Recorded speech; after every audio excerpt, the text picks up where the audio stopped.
Hello, it's me. I'm John O'Loughlin. Welcome to my channel. It's called McDuff Lives, and I'm sorry I had a bit of a false start there. I must have hit the wrong button and the show went down. And so Amber doesn't know that yet. She's my guest, but here she is. She's found me. Yay. All right. Well, I get the prize for goofing up the worst tonight. Okay. Hello, Amber. So Hello, John. glad you found me. Did you get my new email? I did. Yeah, great. I must have just hit the wrong button instead of starting the show. So, oh, I'm so embarrassed. It's Oh, well. okay. Oh, gosh. Well, just give it a minute for people to join us that might have looked at the old one. But how are you tonight? Oh, you're just having a sip. I'll have a sip too. Yes, I'm having some peppermint herbal tea. I have ginger tea with Nice. honey in it. Nice. Yeah, they have these packets you can buy that has Corky says, "Can I reclaim my time?" No, your time is not refundable, Corky. Not refundable. Let's see. I like that look better. Yeah, a little more, a little broader look. Yeah, I like it too. Yeah.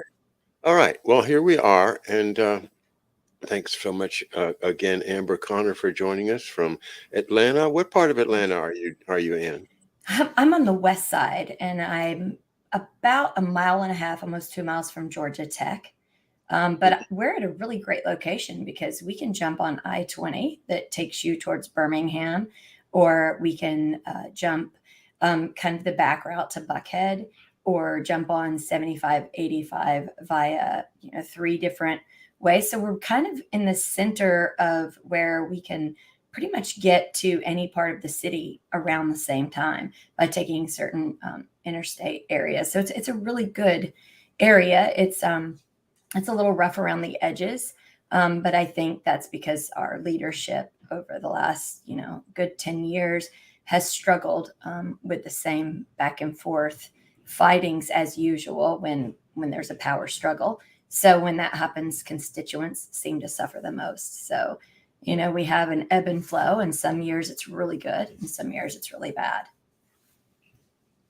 Okay, so the west side of Atlanta and Yes. near I-20. I actually did that drive from Atlanta to Birmingham once when I was in college a long time ago. It took forever to get to Yeah. Birmingham. Yeah. I guess it's probably better now. But oh, the traffic around Atlanta is notorious, though, isn't it? It is. They need to figure out a way to unclog places like Peachtree and Piedmont and Ponce de Leon and the areas that really get clogged because they're just smaller streets. You just have a two-way traffic, and lots and lots of people are coming that way. And we have a lot of people who moved out of the city, but they actually drive in. So the only way we beat traffic, because we know the trick, in the morning we go out, in the evening we come in. There's no traffic. If we Hmm. tried it the opposite way, we would be sitting in traffic upwards of 2 hours. Yeah, yeah. Well, I'm glad you worked something out. It Yeah. takes a while to get a good setup, but I'm glad you did. Well, let's turn to current events and the things that we've been using as topics here at McDuff Channel. And one of the big things that's been going on is Mark Kulak and others, but Mark in particular at Housatonic Live have been digging into the Anthony Fauci book. I've read a part of it last night on my show. Is that something that you've been interested in and talking about? I listened to the audible version on Mark's show. I think he did multiple ones because I was able to parent and also get some work done, cook, clean, and didn't do a lot of things while I was listening. So it was a wonderful listen. And I think once everybody processed the book, then it's time to fill in the blanks, fill in the areas that may may not give the solid picture. I mean, we can't expect one author to actually be able to give every detail about, how the web is woven throughout the big story of pandemic, economic downturns, upturns, risk world domination, all of that. So I really appreciated that being kind of like a stepping stone. And then to find why certain names may have been left out, why certain people were praised, and then some were not spoken about whatsoever. Because then you learn a lot by the book, but then you learn really more by what people don't say. I mean, you can glean a lot by what's left out. And so sometimes it's done accidental, sometimes it's done on purpose. But I think when we're dealing with something as large as what we're seeing and the tug of war that we see going on all over the world, we really have to do our due diligence and look into everyone that's named and people that aren't, especially if when you're reading medical publications and you're seeing the same names play over and over, but they're not really mentioned as much in the book. It makes you wonder why are they getting a free pass, or even if they're just easier to work with, or they haven't rubbed people the wrong way, And so it's very tedious, but I think that we should, as individuals and citizens, really do our due diligence and look in. And if there's a Superman that comes up and says, "I'm here to save you," we need to make sure it's a Superman and not someone who helped to cause chaos and then to come in and then save us from the chaos that was manufactured. So I appreciate a lot of the same work that Mark's doing, that you're doing, giving the historical background on a lot of these things that helps to lay the foundation for what we may be missing. Because everybody has their proclivities, they have their biases, they have the people that they prefer, maybe because their intellectual status, or because they're more of a humble person, or they understand the salt of the earth, the workers of the earth, or maybe they're just someone who's into liberal arts. So we all have our proclivities of who we are drawn to.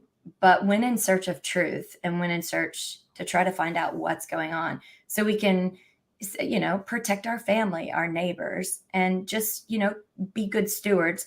Sometimes the most difficult thing is to let go of our bias. That's a very hard thing for me. And I admit it to myself often, so that I work hard on not doing so.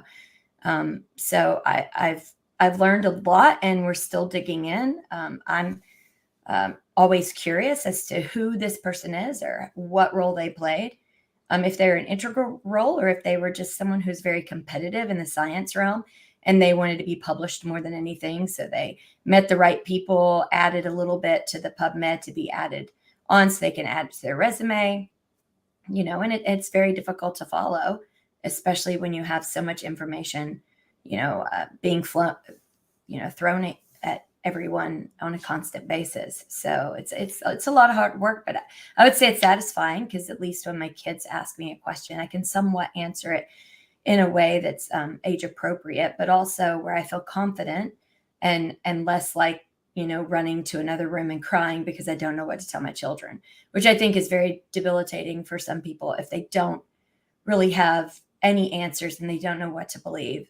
They might put on a strong face for their children, and then at night lay there and cry because they don't know if they're doing what their responsibility as a parent is to do. And are they to tune out, have an extra glass of wine, just kind of zone out, watch sports, do something else? Or do they face the hard facts of, I don't really know a lot, and I don't know where to start, and I don't know how to guide my children, but I don't want to lose my children in this. So I can't imagine how difficult it would be for me right now if I hadn't been looking for answers, researching, reading as much as I could, and trying to listen to as many voices as I can to try to find out what's going on.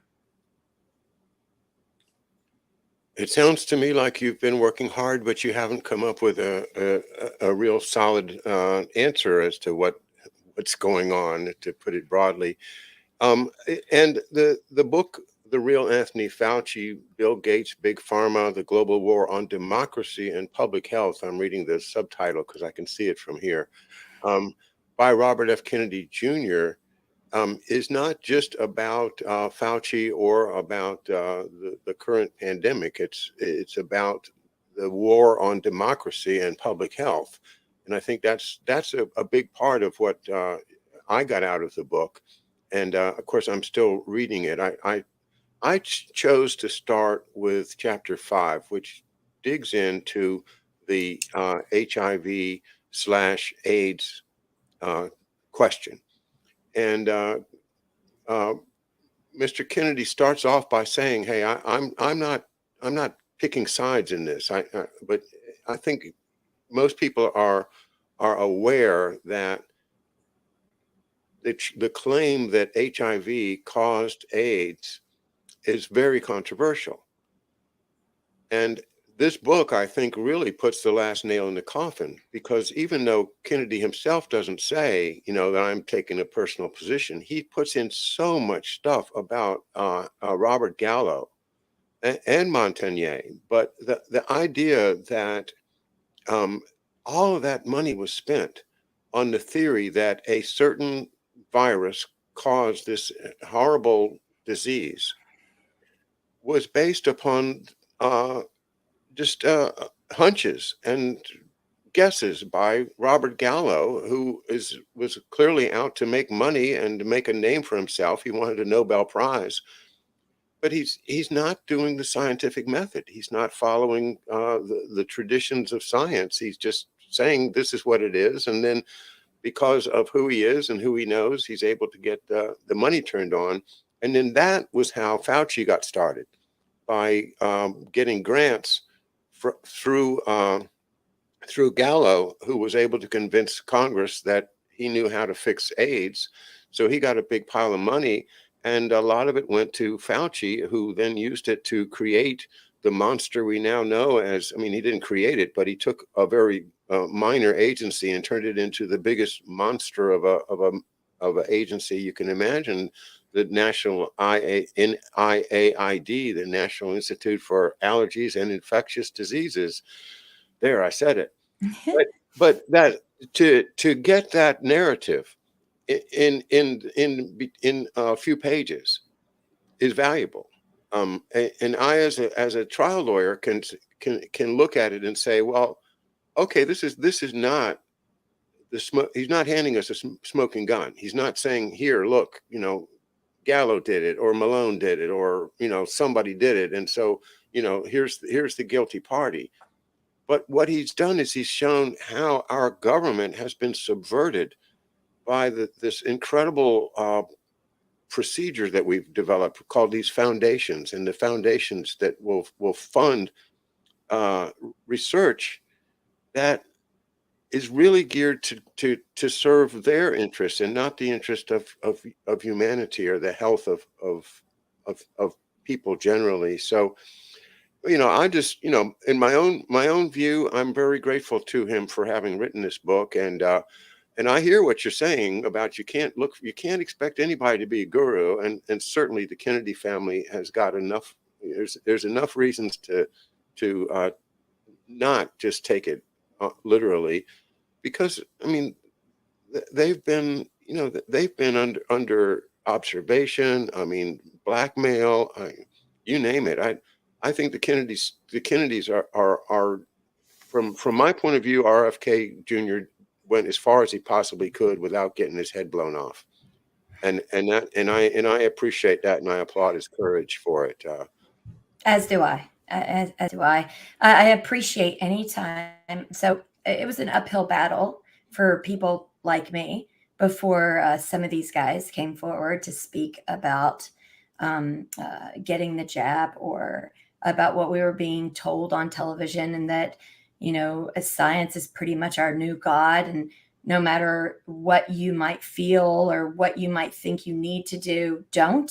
Just listen to the soundbite from the press conference being played over and over while fear is being stoked in you. Don't think about your immune system. Don't think about the vitamins, macro and micronutrients that you need. Don't think about really taking a moment to take deep breaths and really think about being at your optimal health level. I think, and that's why before anything like this happens, and even before things like the NIAID is absolutely able to exist, you need fear first. So fear clouds the thinking. And that's why the use of propaganda is so great. Where Sigmund Freud's nephew, Bernays, when he wrote the book Propaganda, they started to, I think, test it out on regular people. How do we make masses of women react to this? So we'll say, the men use you in war time to make their nuts and bolts for the planes and for the weaponry. Why don't they, allow you to be the amazing woman you are? Here, smoke cigarettes. It'll show how great you are. With that alone, and the amount of women that began to smoke just from that suggestion of, look, you can be just like, just as strong or smart or as sexy or wonderful as a man by doing this thing.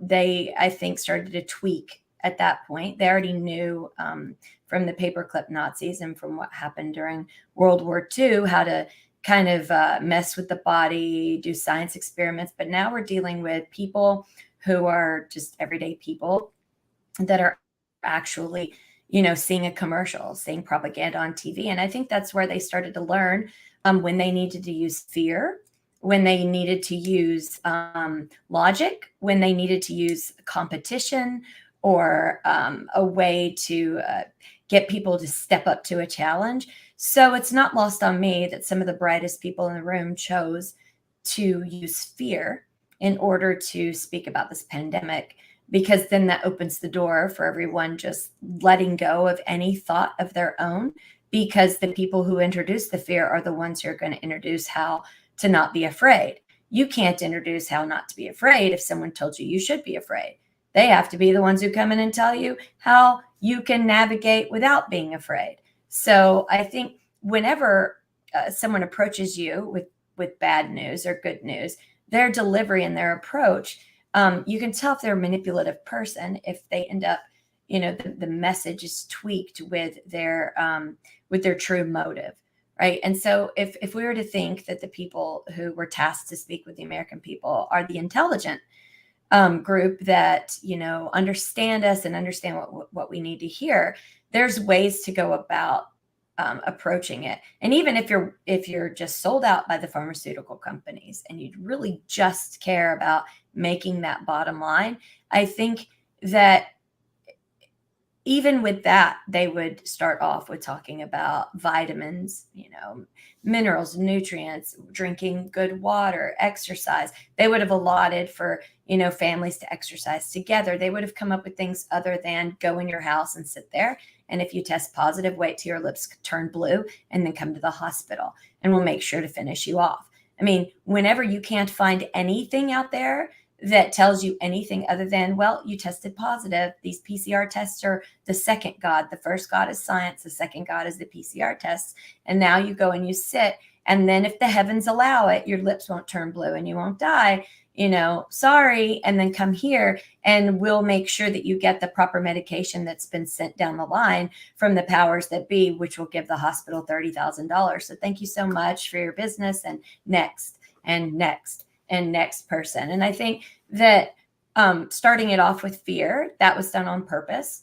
And I know that there's a huge tug of war going on, but we've really lost a lot of our men, their consciousness, in knowing that millions of children and women are suffering right now. And there's been, not only through this, a chasm between generational understandings, like between the boomers, Generation X, and your millennials, and that, but there's also that split between just the male and the female.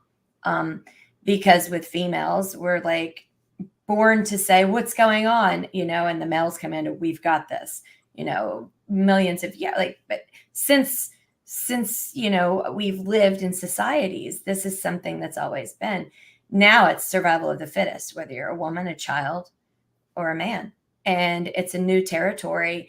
And I find a lot of times that even whenever you're having conversations, if you go to a school meeting or a neighborhood meeting, there's already contention between if a woman says something and then a man comes back with something, rather than the man, being polite, kind, hearing her out, understanding that a man's brain doesn't work like a woman's brain. tuning in a little bit, understanding she might be a little bit more emotional. She might be a little bit more forecasting, because for women, we see 12 steps ahead and we do a warning. Hey, I don't like the way this person said this. That gives me pause, where someone else is like, well, no, they're saying this, so this is good. Right. So men are having to jump out of that box and look 12 steps ahead, and women are having to jump out of their box and live in the now. And it's very stressful. I can see it everywhere I go. I can see that there's a split, and it's not a natural split. So people are doing their best to try not to have that divide, but it's there, and it's difficult to watch when you're observing it. This is a perspective that I don't have, because I don't have children, and I don't have grandchildren, and I don't see the dynamics that you speak of. But I know that it's real. And so let me mansplain it all to you. Okay.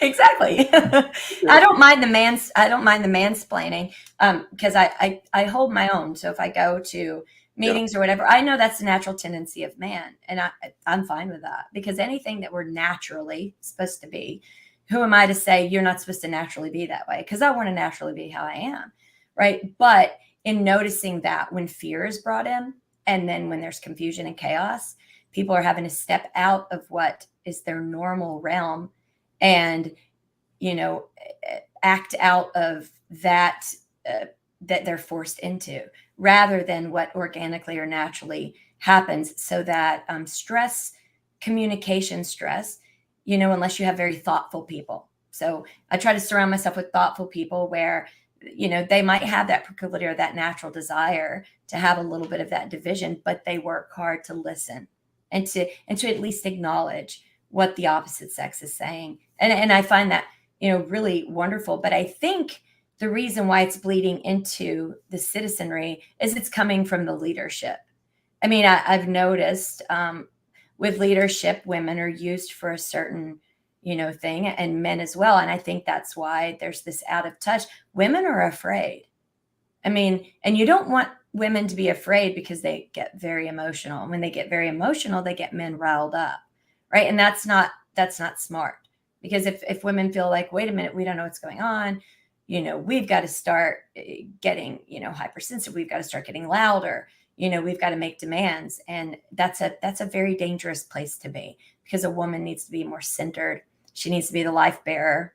She also needs to be the one who, is thoughtful, is the one who calms the situation. And the man, needs to be able to be a sober, open, and really ready to pay attention to who's leading his family astray. And that's lost. I mean, if you look on TV, the shows were shown. Remember, the dads on, even with kids, like their cartoons, the dad looks like the dummy. Oh, I don't know, son. And the mom looks like she's just trying to stay young for the rest of her life. She's hyper. She's just trying to, do everything and be, the best friend to the children. The teacher is like, wah, wah, wah. And the friends are the ones that are the smartest. It's such a dangerous way to portray life to children, because, when children are reflecting and they're not listening, it leaves that exacerbation that's already existing, because of the fear that they've instilled in everybody that was purposely done. So, I think that the fear that they set off with, and then to after they got the control, then it was the algorithm. And now that they've got the algorithm, it doesn't matter if people aren't afraid as much anymore, because there's a lot of people that aren't as afraid, but the information they're given, they're in a cave, they're in a group, they're in a tribe, and they're only given information that the algorithm is feeding that group.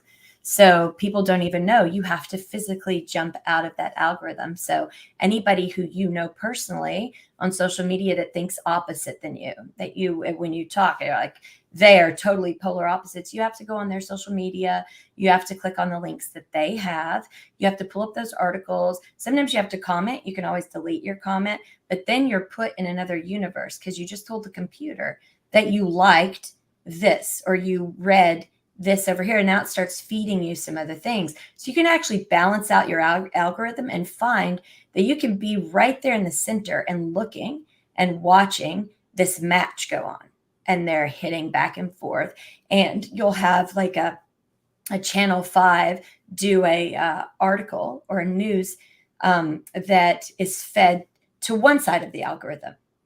And then the story is tweaked just a little bit. And when you read it on the other side, it doesn't translate the same. And it's just feeding everyone's bias. And then it's strengthening the tribalism. It's strengthening it on purpose. So first they had to use fear because they knew fear wouldn't last a long time, because people would walk outside, they would see birds were still flying, the sun was still shining, the clouds were still beautiful. They would see, neighbors still coming and going. And slowly they would be like, wait a minute, I need answers, not fear. But when they go to look for answers, that's where the second control mechanism comes in with the algorithm. And I think that we should all try to break out of an algorithm so we can see kind of what's going on. Stay yourself, but just know, be more patient when people that you've always been friends with, you seem to be 100% disconnected to, and you don't know, why would they be saying this? What is wrong with them? What is going on? Once you read what they're reading, you'll be like, that's exactly why they're acting that way. I mean, who wouldn't act that way if that's what they're feeding themselves with?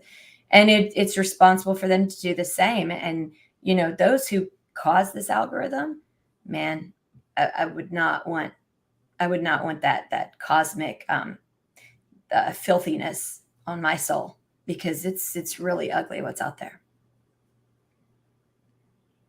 I was just looking at, well, I can't call him ugly. I guess he's fairly handsome. But Justin Trudeau, was on Twitter. That looks like a lot of people have found some very interesting photographs of Justin and Fidel Castro and Margaret Trudeau when she was younger out there in the world having a good time.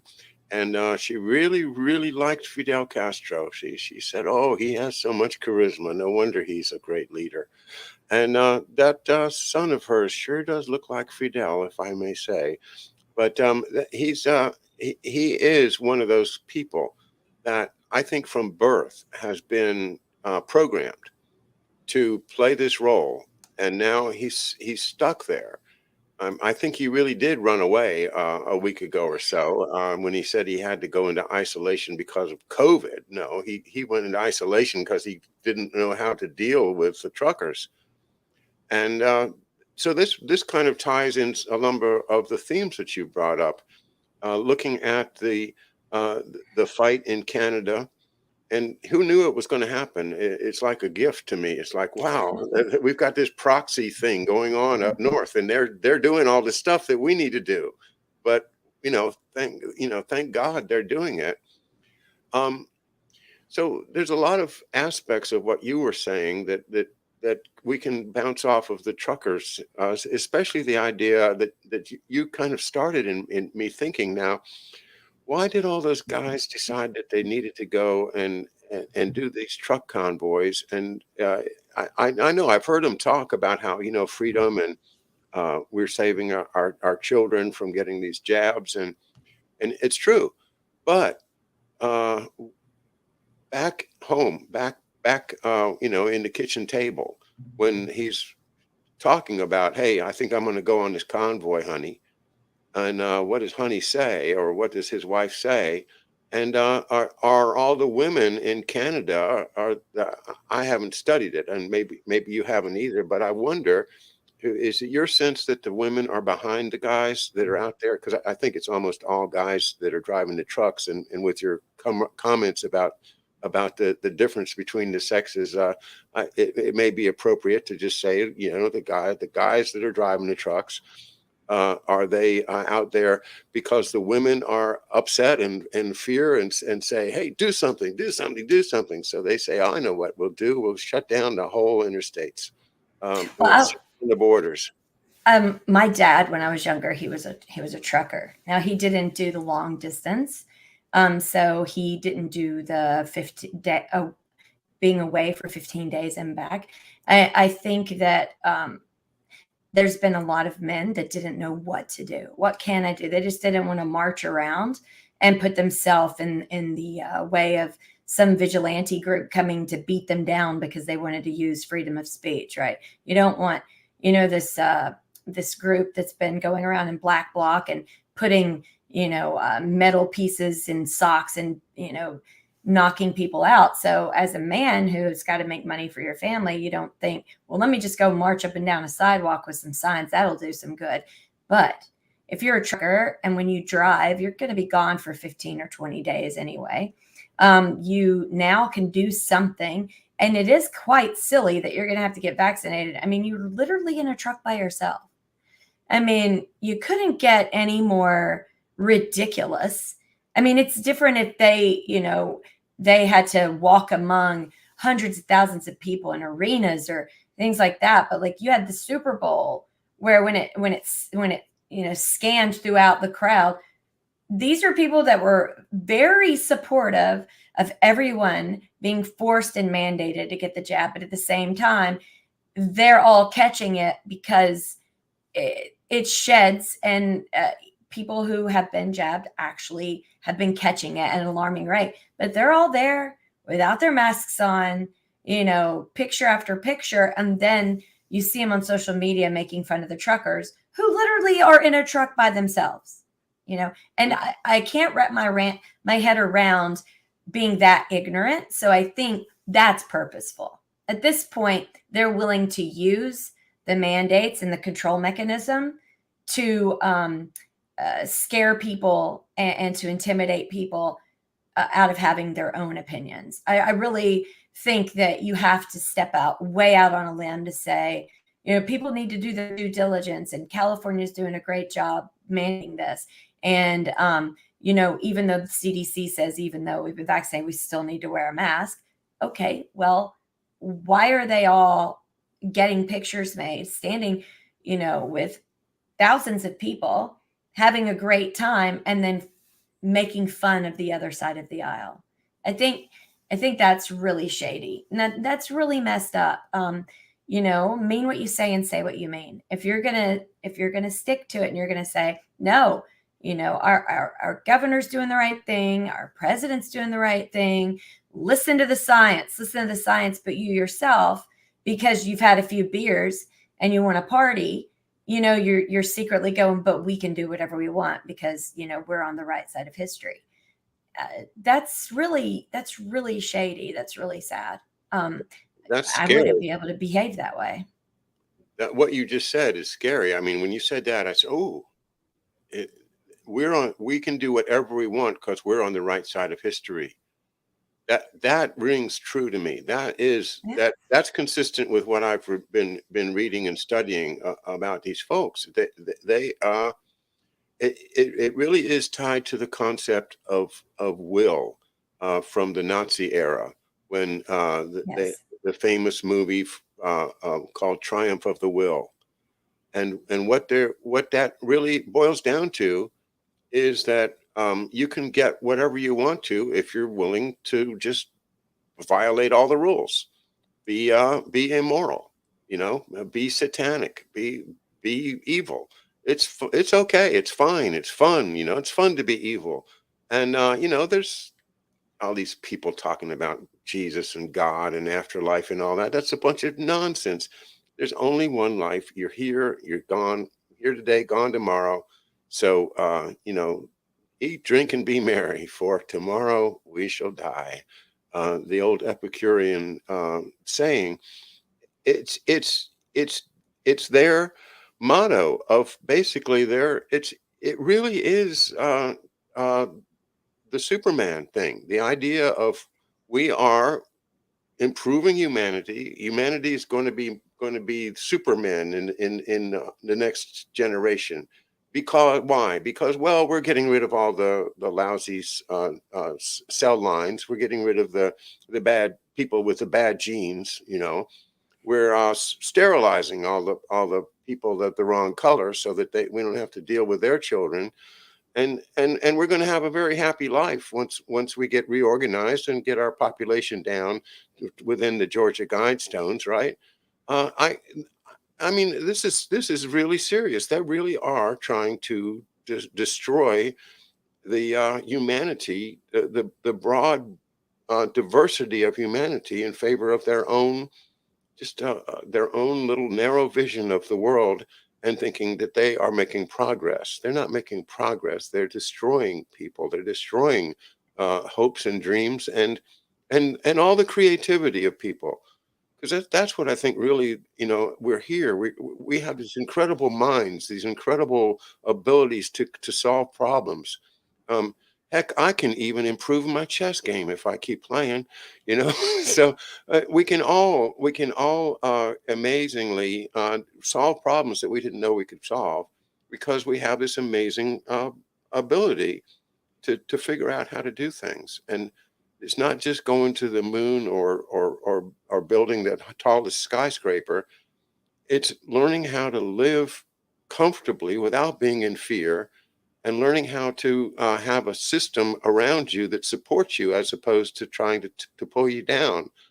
And we have really got a lot of work to do to try to turn this around. So um, yeah, the truckers, God bless them. I mean, I didn't get to, you didn't make much comment about the women though. What do you think about the I women? think the wives are fine with it. I think for us women, we really, I mean, in our heart of hearts, we don't want our husbands to have to grab a weapon and then to leave the house to go and do something that makes us vulnerable. We also don't want to bury our husbands.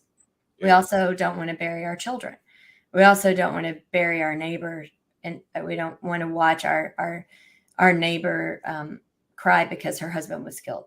And when you have the opportunity to say, I sit in a truck, a big old rig, I talk on a CB, and I bring you your crap that you want in the drop of a hat, and I drive and I stop off at these gas stations and I take a shower and I eat crap food to get you your amazing stuff, because since you all decided to destroy your own industry where you have to get your goods and services from halfway across the United States or the world, I'm the guy who brings it to you because this is what you wanted with your globalist agenda. And now, me being not in contact with anybody, very few people, oh my goodness, I'm the one who you've got to worry about. Like, that's ridiculous. And I'm very happy that they said, you know what, let's just park the truck. There has to be, the amount of kahunas that it takes to say, my side is right, damn your side, we'll do whatever it takes, even if it's psychological weaponry, we don't care. We're going to take away your rights, and as we take away your rights, we're going to call you a Nazi. As we are the fascists, we're going to call you a fascist. As we put in place laws and legislations that causes great sorrow and horrible things to happen in minority communities, like, let's say, a liquor store on every corner, along with an abortion clinic, 2 or 3 in every neighborhood, along with promoting a father not being in the house. Yeah, because we love them, right? No, that's purposely done. And that's exactly, what a paper clipper would do. Well, this is the best way to get the votes. Tell them we love them. Oh, we love you. We care. So we're going to make sure you get all the liquor you want. We're going to make sure that your food stamps, because you're not going to have real businesses in these communities. Your businesses are going to be government childcare. They're going to be liquor stores, and they're going to be Planned Parenthood. And there's going to be dilapidated homes. We're going to allow drugs to filter in, and we're going to allow, the judicial system to blame, everyday people who call because there's criminal activity and they're trying to keep their child safe. And those are the bootlickers because they want, their family to be safe. I mean, it's a big game, and it's quite sick that you have people who don't want the best for other people, laying out a world for them that is detrimental and is not something that helps people flourish. Teaching a man to fish is beautiful. Shoving a fish in his face after he stands in line and blame, another group of people that's your political opponent is disgusting. So we really have to come to grips with, if you're willing to destroy things around you to get your way because of your bias, you're just not a good person. You got to face it, just be that then. But hiding it with, like, these statements of grandeur about how you care about the least of these, and the reason why the taxes are raised on these people is to help these neighborhoods. Weird, because I drive through neighborhoods, poor neighborhoods, all the time. And in the last, like, 15 or 20 years, I've heard multiple politicians and everyone else say, oh, we're raising taxes on this wealthy community so we can help these neighborhoods, by the way, that aren't being helped. And when they do get helped, those neighborhoods, their taxes go up. And then the people who lived there, who waited, their neighborhoods get gentrified. They have to move like 20 miles outside the city and bust themselves in for their minimum wage job. Meanwhile, now it's too expensive to live in the very neighborhoods, because if the city government or the local state government's going to help that poor neighborhood, they're going to take that poor neighborhood and they're going to make it for people who aren't poor, who aren't dependent on the government. It's very sad to watch it up close, and to watch very highly educated people not question the way they've laid it out. I mean, I'm sober, so I'm seeing it, and people should be able to speak to this, and they should really care, and I don't see that a lot of times. And I have a lot of friends who have Ivy League um, degrees, and just some of the things they say, they're out of touch. They're in a bubble, and when someone's in a bubble, their reality is based on only what they've kept themselves in that bubble, and anything on the outside of it doesn't exist, like really doesn't exist. Because when I get around them and I start to speak on what I know, they are looking at me like, what? Like, they really, we're living on the same earth in the same city. They've known me forever. Like, we hang out, and I can tell them a fact that I see every day. They have no idea. And I'm thinking, wow, like, I go in and out of the bubble, but I have a door that I keep open every bubble I go into, because I'm not a cliquey person. As I want to know, as much as I can. I want to meet as many people as possible, because to me, we were created in the image of God, and we're all beautiful. And there's something very special about each and every one of us. And we all have at least 5 special talents, at least 5. Everybody that's walking around has at least 5. And I like to try, when I meet somebody, even if they're rude or, snarky with me, I don't care. I mean, water off a duck's back. I'm looking to see what it is that'll keep me from having a hateful thought about them. So I'm looking for one of their 5 talents. And it does get irritating for some of my friends on both sides of the aisle, because for them, they're very, I can be tribal. I have my rathers. I have my biases. Yes. But I like to jump outside of that, because I think there's so much wisdom and knowledge to learn from things outside your bubble. And I think if we're not open to do that, we're all damned as a society. That's a great point. And all I can say is they keep you so busy that you don't have a chance. That's what happens. You've got an hour commute each way. A lot of people, and you just plain have too much on your plate. You can't get everything done that you have to do. You're exhausted at the end of the day, and then instead of spending your time thinking about these issues, you turn on the television and zone out for a couple of hours so you can quiet the mind down and go to sleep. Um, and this is not living. This is surviving. This is just basically surviving. And I lived that life for many years, and thank God I got out of it. Um, I was fortunate that I could retire at all. And sort of semi-retired, but um, working working full time and trying to understand the complexities of these issues is just impossible. That reminds me of the other big issue, and I hear you. I'm thinking so much about the struggles between males and females that you spoke of, and the reason that we don't know what to do is because we don't have medical advice. I have a primary care physician. He's not really a MD. Uh, uh, he's got a nursing degree. He's got a master's in a science of something. He's a very smart man. Um, but he's just does what the program says. He's not he hasn't taken any time to look at Mark Kulak's work or George Webb or any of the. I don't even think he would even have read or even be aware of the Anthony Fauci book, which would be so helpful to people like him. But he said to me a couple of months ago. He said, this COVID, I don't understand this COVID. I said, okay, well, that's good. Then you're like me then. And I said, do you know the term spike protein? He said, no.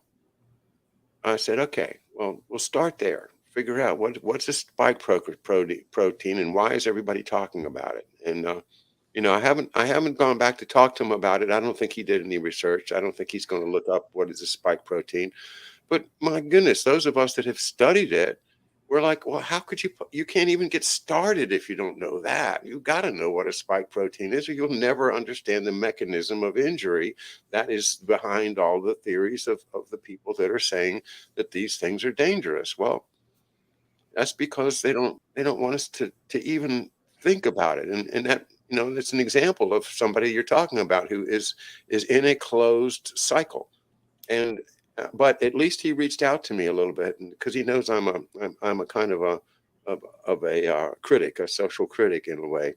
And so I was kind of reaching out to see what I could tell him. And I said, man, this is all a psyop. I said, this is all a psyop. You gotta just start studying what is the medicine of it. And that's why I really think, it's the Kennedy book is not for your average layperson, and nor is it for somebody that's really sophisticated and has already studied all this stuff. Because as a lot of people on my channel have said, the stuff in fact in Kennedy's book is not all that new to us.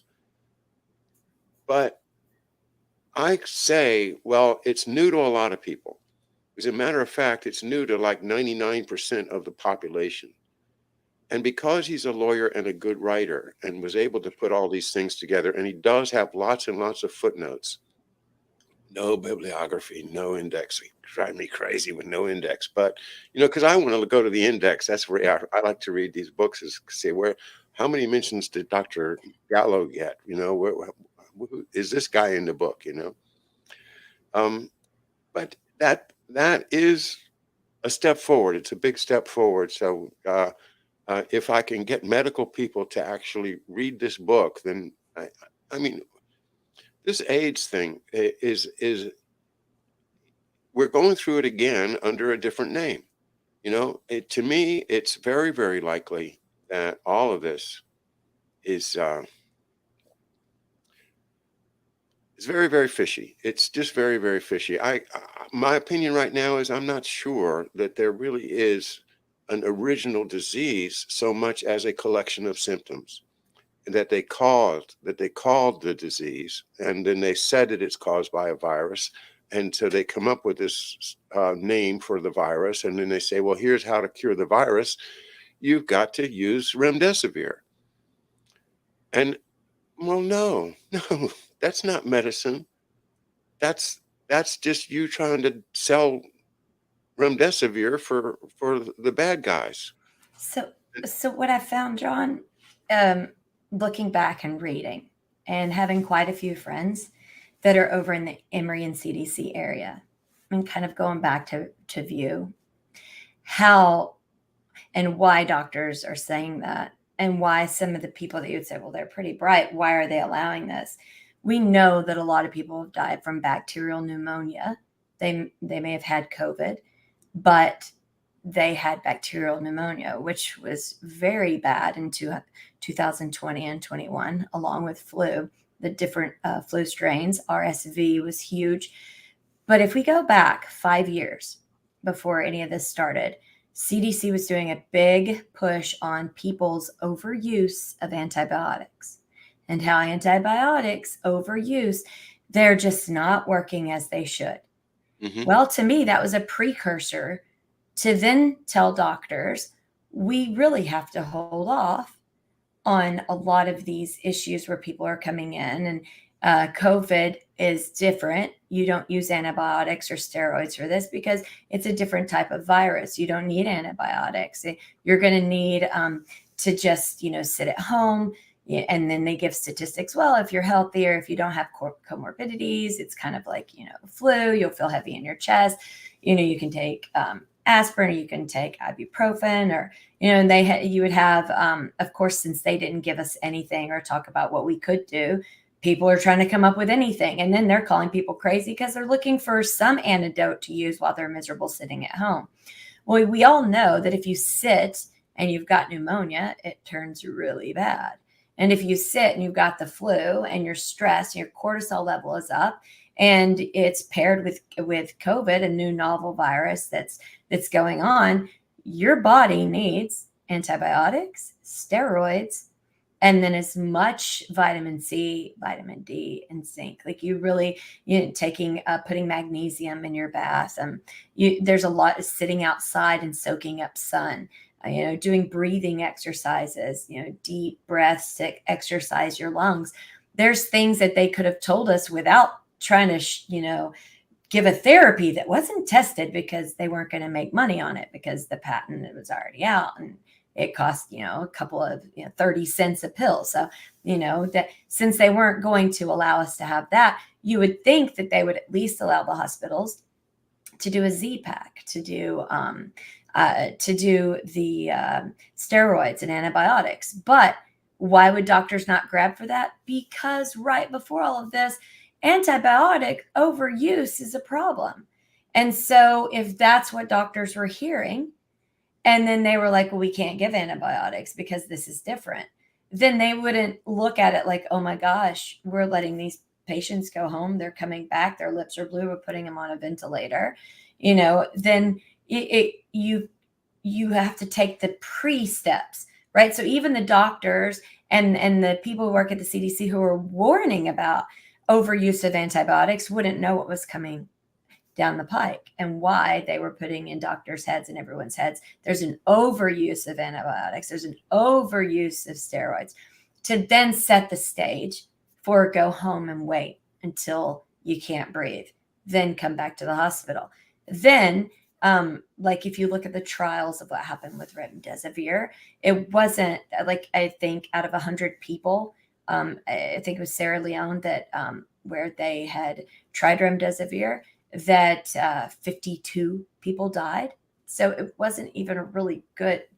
They had to stop the trial, and then all of a sudden, that's what's allowed in the hospital when you're put on a ventilator, and it's known to cause fluid buildup. And if you just read about testimonials where people are talking about that their loved one, that they had to sign a release, and that they were put on a ventilator and given remdesivir. It wasn't until they took a break from that and allowed other things that people started coming home from the hospital.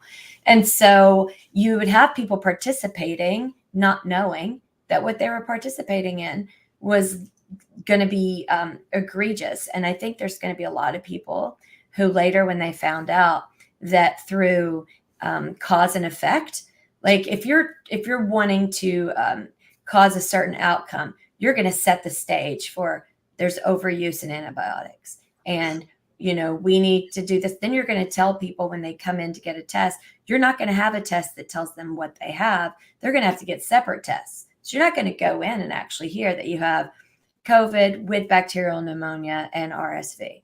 You're going to go in, and if it pops for COVID, which is a corona, so anything you have is going to come up as looking like COVID, because it's not going to differentiate. They couldn't differentiate. So we don't know what people had. And if you don't get on top of like strep, for instance, your body starts to really fall apart. And that's with everything. I mean, you have to get the proper medications for these things, but they weren't testing for them. And that's when the big numbers of people were getting hit. And remember, if we know now that when you get vaccinated, you shed then that means that in 2019, when they were telling everybody this is a horrible flu season, everybody's got to get a flu shot. You have everybody going to get that shot. That's spreading. That flu shot wasn't even, the efficacy wasn't even that high on it. Now you've got people contracting flu in a really bad flu season. Then all of a sudden they stop counting that and start counting COVID numbers. Now you don't even know how many people had the flu. Then it became bacterial pneumonia. They needed these other medications that are given every day. That was withheld because it was a new novel virus. So they just assumed that was all there is. There's so many questions out there. And, just imagine being someone in the healthcare system and this is what you're told, we can't use this and we can use this. And then later finding out that you contributed with telling families, no, antibiotics won't help. No, steroids won't help. Imagine being and waking up to that and how devastating, because you have to then see all the faces that passed away in front of you, that when you find out that all they needed was basic things that they've always given. Can you imagine having to live every day with that? And so I think half of this, they're not wanting a lot of it to come out because a lot of people in the healthcare system would very much struggle with what they've participated in, not knowing. It was politicized in a terrible, terrible way, and it still is, in the Yeah. sense of, if you don't believe the Fauci line, then you must be a right wing nutcase for Trump, Yeah. and that's what the liberals think, and they're just stuck on Orange Man bad. It's just like that's the big roadblock to actual critical thinking. Is that if they start thinking, then they might have to consider Orange Man bad as an alternative, and they're not going to do it. It's just not happening. It's I, very odd to me because Trump was a liberal businessman from New York who hung out with everybody that liberals think are amazing. I can't. But I remember I talked to somebody who in their political stances and connected and on the left side of the aisle, and I remember spending time with her and saying, I just don't understand why people are like, he's everything that's bad in the world is like him. She said, well, it's not. Trump is not really the problem. The problem are the people who follow him. And I thought, is she talking about Walmart people? Like, is that what she's trying to allude to? Like, I don't. I mean, wouldn't you want people who normally don't tune in, or like the group of people that just don't want to watch the press conference, don't want to listen to the president, like don't really care that they're actually tuning in? I mean, isn't that what everyone has been saying? They wish people were participating more in their government, knew what was going on, could speak about, what their president was saying and wasn't saying. So it was hard for me to grasp he's not really the problem. It's the people that follow him.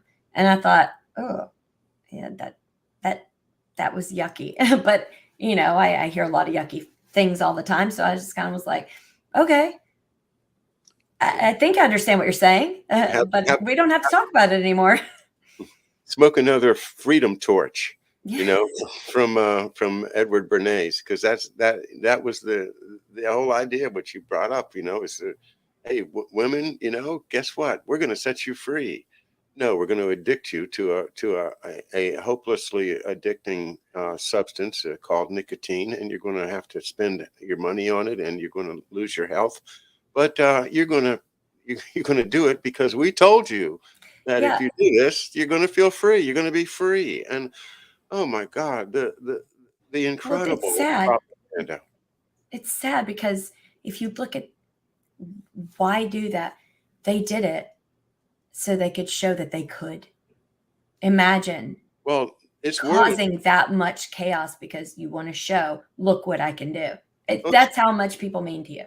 it's worse than that, though. It was a positive uh, uh, way to lower wages, because you double the workforce when you bring women into the workforce, and that makes, even if you just add a third of the women, you're lowering the wages like crazy, and you're entering creating competition where it didn't exist between the sexes, and you're also well,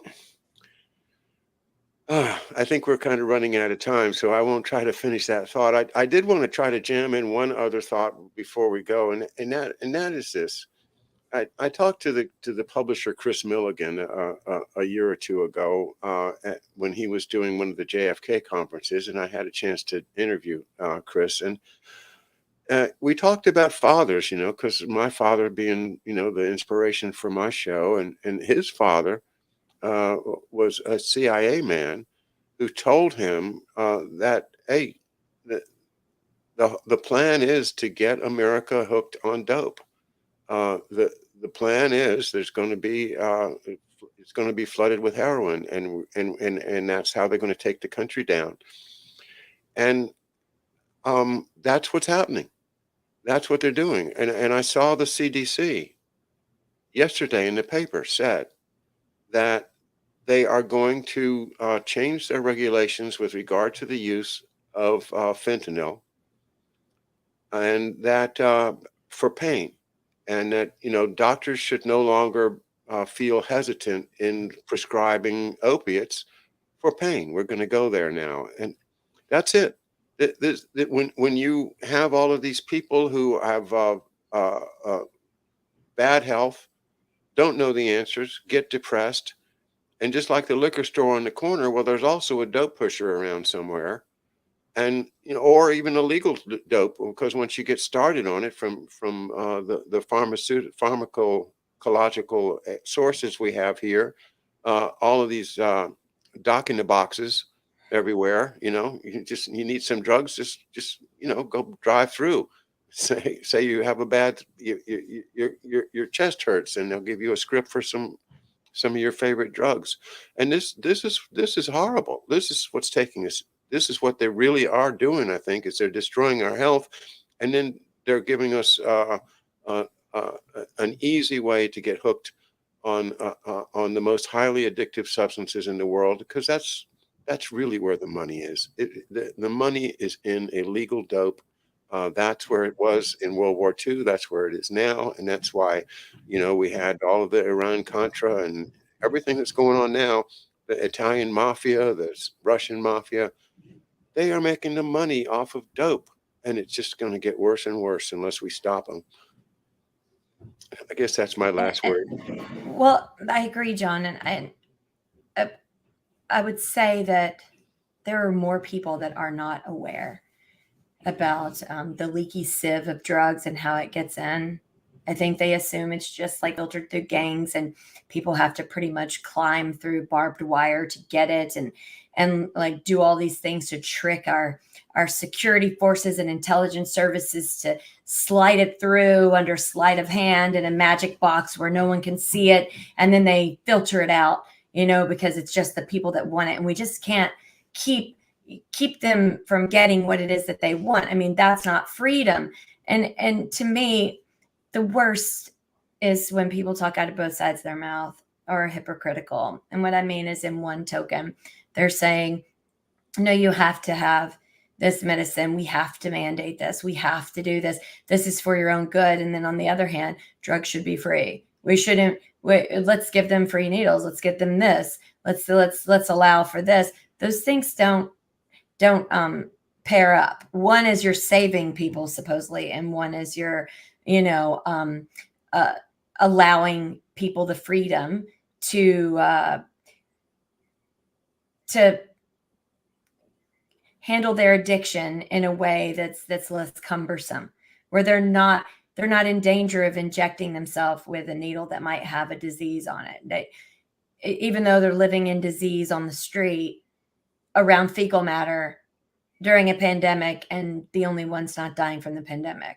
So their immune system must be amazing, but you care. So they need better needles and free pipes and things. I think that's very disingenuous. And it's just a way to say, you haven't had enough, have some more. We'll make sure to slip some fentanyl and these other illegal drugs to take you out because you're in the way, but we don't want to come off looking like we don't care about homeless people, or we don't care about poor people or addicted people. So we're just going to allow you to kill yourself and say that it's because we care.